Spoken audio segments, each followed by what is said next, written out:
morning, I am Dr. Deepa V and I am an assistant professor in the Department of English, Shahid Bhagat Singh College, University of Delhi.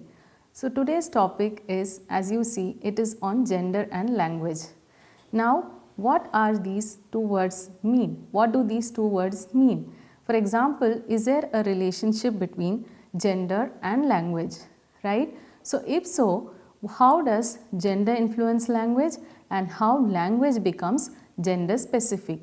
Before we begin, let me tell you a small story. This is an exercise or an experiment that we see which was conducted by a professor in an American university. So what did he do? He went to his class and there was a class of both male students as well as female students, and he asked them to write down some of the words that came to their mind. So what did the male students as well as female students do? So this is a very interesting exercise, and as you can see that what the male students did were, their vocabulary consisted of words that talked about travel, adventure, sports, business, economics, politics, outdoor life. But there was a difference in the choice of words by the female students. What did the female students write about? So their choice of words, or they were more oriented towards writing about beauty, colors, fragrance, art, friendship, food items and domestic life. Now we can come to the inference that male students and their construction of vocabulary is more abstract, and when we talk about female students, their construction or their preference of words is more concrete and ornamental. Now does this bring in that link, or do we try to understand that link, that there is some link between gender as well as language? There is an interconnection between gender and language. Now again, to reinstate this or to go further with another example which is very common, you must have heard it in your college or among your friends about women having to be assertive. For example, have you heard this? Tanu, you need to be assertive in order to get your point taken seriously. Now when this is told, what do you infer from this? A, we can come to the reading that Tanu, being a female, she need to be more assertive in her vocabulary, which means her vocabulary or the language that she uses to converse is not assertive enough, which means that she is not brought up or she is not used to being assertive. So it just gets reflected in her language. Now with this premise, now let us go on to another term to further to understand between the links between gender and language, gendering language. Now as you see, what is this gendering language? Before we go on to what is gendering, let us look at language.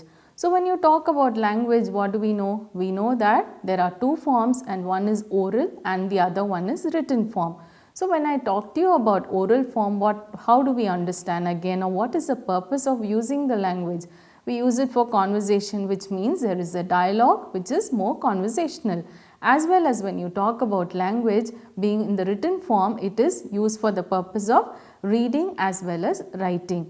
Now again, this leaves us with a very interesting and a pertinent question. Is there a difference in which men and women use the language, right? So now again, what do we do? How do we understand? Let us now consider this sentence, close the door. Okay, this is a small sentence and it is a phrase, close the door, but let us look at how men and women use it. So when men use it, and if you observe, what do they say? They say very directly, right? Close the door, please. But when women use the same sentence, how do they put it? They use it, will you please close the door? Which means you can understand that there is in the second sentence, which means will you please close the door, it denotes that there is a certain lack of assertiveness, right? There is lack of assertiveness, and then it denotes that there is some sense of hesitation when the female is trying to communicate it, as well as there is she is being more polite when she wants to convey her ideas about or convey a request, which means that will you please close the door. So here in the first sentence, where you see that there is a certain sense of assertion and authority. A man, when he is trying to put his words across, he is more assertive, he is more certain. But when a woman is trying to communicate, we see these differences. When we look at these differences, for example, considering this close the door phrase and how men and women apply language in real life, we see there is a difference in the way that they communicate. So this happens because of factors like physical, psychological, economic and social differences in the way that men and women approach life. Now this I would like to, again, when you talk about these gender issues and language issues, we very well understand they are very interconnected. And since the time that we see women's movement began, and feminist as well as the women movement, people in the women movement, they started debating the power of language. So we understand that gender studies as well as language studies have become very important interdisciplinary fields as far as academia is concerned. So what do we infer? That language does reflect the existing social reality. So sociolinguists as well as feminist scholars are examining how language is trying to either does it uphold or does it support or does it devalue women, and how does it shape the social and cultural context in the world, right? So with this now, to understand, we will look at the following terms that we see.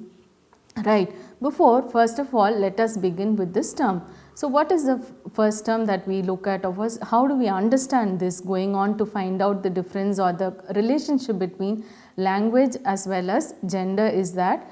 So when first we look at sex versus gender. Now let us consider this premise. A child is born. What do? You go there and we want to refer to the sex of the child. You ask the child, you ask what is the sex of the child, whether it is the male child or the female child. We do not go and ask what is the gender of the child. So you see that sex is a biological identity, whereas gender is a socio-cultural construct, right? So when you have to understand this, or when we need to further understand this premise, what do? We can have a small experiment which you can do for yourself. You go to a toy store and what do? You can ask for toys as for boys as well as for girls. So when you do that, you can examine the shopkeeper and his choice of gifts that he would be giving for boys as well as for girls. So when you ask for some gifts for boys, what does he come up with, or what are his choices? He comes up with guns, he comes up with cars, etc., right? But when it comes to girls, it will be either dolls or it will be either kitchen sets, etc. And also you can note that they are framed or they come in pink colors. So with this premise, you see that a girl or a boy is brought up according to the socio-cultural norms of his or her society. And how do they, from the time once they are born, slowly they start acquiring these traits which the society wants them to imbibe, or which the society wants them to grow with, and that is how these socio-cultural norms gets constructed in the society. Now in this context, I would like to quote or bring in a quote about a very famous feminist scholar by name Simone de Beauvoir, who says that one is not born but becomes a woman. I quote, one is not born but becomes a woman. Now what does this mean? This precisely means that, sex remains, it is just a biological identity, whereas gender is slowly you acquire, or you slowly begin to acquire these traits, and that is how your identity, or that is how these socio-cultural norms determine your idea or the idea of gender.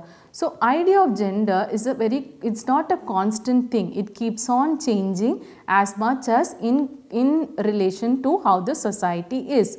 So in this context, again, you must have heard all these popular phrases being used, right? Boys will be boys, don't cry like a girl, they say. So this is how very unconsciously we are trying to bring in, or we are trying to bring in these ideas of gender, and both male as well as female. Now in this context, let us understand a few more terms. Now let's go on to the first term, which for us to understand, right, when I tell you about how gender or how the idea of gender takes root.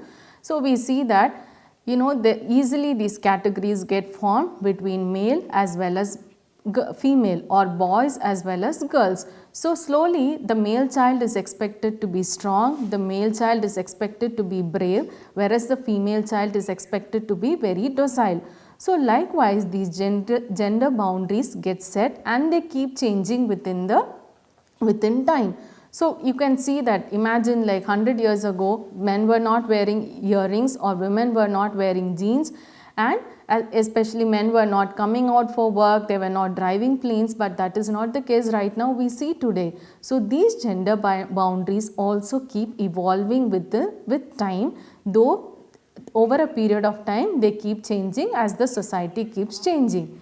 The next term that we would see in this context is gender identity. What is gender identity and how does gender identity get formed? Gender identity, as the child grows, there are markers like voice, physique, dress, hairstyle, behavior and language, and all these components as the person is growing, it gives him or her an inner sense of being. Is she being a male or is he being a male or is she being a female? So these things get developed in childhood. So forming one's identity is what we call as gender identity. Now next, going on to the term gender stereotype. So gender stereotype again is a very common word that you must have heard. So now for this, what you need to do, if you can experiment again, do a small experiment and see. Take a newspaper and look at the matrimonial columns. You will see very commonly this is being expected of women, that women are slim, tall, fair, beautiful. So these are the stereotypes that again form what it is to be a woman, and what are these stereotypes. This is how they get constructed. What I mean by stereotype is there are certain standards which the society sets forth, right, which means women have to be slim, tall, beautiful, polite, so on and so forth. And what does the society do for men? Men have to be dominant and assertive. Again, imagine there is a snake in the backyard. What happens? There are some boys as well as there are some girls. So what is expected of the boys to do? They need to come forward and they need to be dominant there. We need to be present the situation and find some remedy for it, right? Whereas women, they can scream, shout, and it is an expected behavior, but it is not the same expected behavior to express his fear. For a man to express that he is scared, for a man, that these are the things that are not expected for a man or a young boy even to behave. So this is how stereotypes get formed, right? Next, going on to the other important term, what we call it as gender ideology. Now what is gender ideology? Gender ideology are set of attitudes and some values about, I quote this proper, the word proper, quote unquote the word proper, about the proper role of men and women in the family or society. Now what are these attitudes and values and how are they expected to be proper, and what is being proper in fact? So this is again an example that you can see. Say for example, during the very famous Nirbhaya case which shook the whole society, which shook our whole country, there was a lot of criticism initially, right, on why was she out at night in order to cite an inappropriate behavior. Rather, you should have condemned the men, you should have condemned the crime, but that did not happen initially. So there is a certain proper role, or there is a certain appropriate behavior that is expected out of a woman, and as well as for men as well. So as I said, these are certain attitudes and values about being proper, and this is how ideology becomes to set forth in the society. And for example, if you look at a man must be competitive. If he is not competitive, if he is not willing enough to participate, then he is again not considered to be a very successful man. So a woman must be patient, a woman must be tolerant. So these are again all these ideologies which the society frames for both men as well as women. Now going on to another interesting term, by this what do we see, or what do we look at? How do these things happen actually? So these things happen through again these three factors that we look in.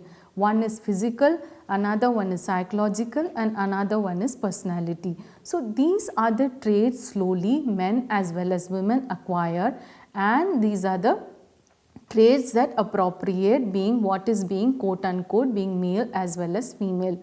So if you look at physically, men are expected to be strong, they are expected to be aggressive, they are expected again to be rational and analytical. They cannot express their emotions, right? If you see there is a sad situation, how many of us have seen men sitting and weeping loudly or crying loudly? They are expected to completely suppress their emotions and act with logic or rationality most of the times. As well as when we look at psychologically, how are men expected to be again? They are expected to be problem solvers. Always they need to find a solution, right? So, and then with that comes their personality trait of being daring, and they need to be dominant, right?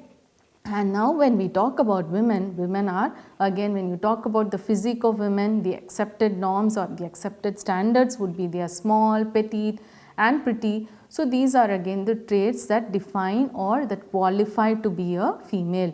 Again, how is the psychology? Psychology is they are very creative, very artistic, very imaginative, so very also emotional, right? So these are the psychological traits that is develops as far as when we talk about women are concerned or female behavior is concerned.